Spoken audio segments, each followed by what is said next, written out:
In this video, we're going to look at the requirements for hypothesis testing, and we're specifically going to look at the requirements for means and proportions. First, let's start with the requirements for a mean, and we're going to look at a z-test. So the first requirement is you are testing a population mean. The population is normally distributed, or your sample is approximately normally distributed, and remember that we actually check that by checking our sample size being greater than or equal to 30.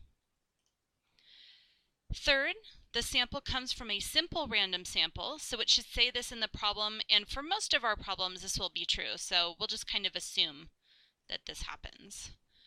The population standard deviation sigma is known, and then we've got our formula, which is our z-score formula. Z equals the data minus the mean over the standard deviation. In this case, the data is our x bar, or our sample mean. Our mean is mu, our population mean.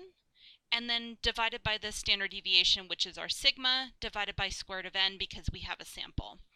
So later, when we actually do a hypothesis test, this will be called the test statistic. So this is going to be really important. The main thing here, because we're going to have two different tests for means, a z and a t-test, is that for a z, our sigma is known. So that means population standard deviation is known. And for a t-test, it's unknown. So let's look at that one. So this requirement for a t-test is still for a mean. So you are testing a population mean. The population still has to be normally distributed, or your sample is approximately normally distributed. The sample still needs to come from a simple random sample. So far, all the requirements are the same. Here's the difference. The population standard deviation sigma is unknown, but you know the sample standard deviation. So this is going to be our difference between our z-test and our t-test.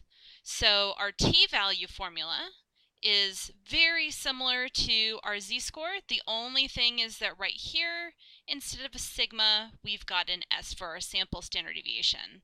Again, this is also going to be our test statistic when we do our hypothesis test. And then lastly, requirements for a proportion test. We have to be testing a population proportion. The population has to be normally distributed, or your sample is approximately normally distributed. And for proportions, we check n times p times 1 minus p is greater than or equal to 10. And again, just like the other ones for means, the sample needs to come from a simple random sample. And then we've got our z-score for proportion, which is our p hat minus p divided by the square root of p times 1 minus p over n. Again, this will be our test statistic when we do our hypothesis test for proportions. Okay, so let's just sum this all up, which test to use. So the first thing you want to ask yourself is, what parameter are you testing? Are you testing a mean, or are you testing a proportion? If you're testing a mean, we have another question to ask. Do you know the population standard deviation? If you do, then we're going to use a z-test with our test statistic of x bar minus mu over sigma divided by square root of n.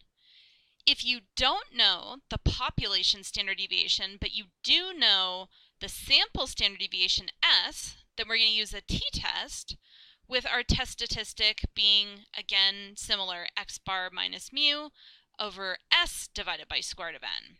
So those are all for means, and you can see the difference here between the z and the t is just if our population standard deviation is known or not. It's very important to distinguish between the two because there are different graphs that we're going to look up, so on the tables, and it is slightly a different shape between a z and a t. If you're testing a proportion, we don't have any other questions. We can just jump right to our proportion test with our test statistic of z equal p hat minus p divided by the square root of p times 1 minus p over n. So in later videos, we'll look at using our calculator, but right now this is just a summary of what test to use with the information that you have.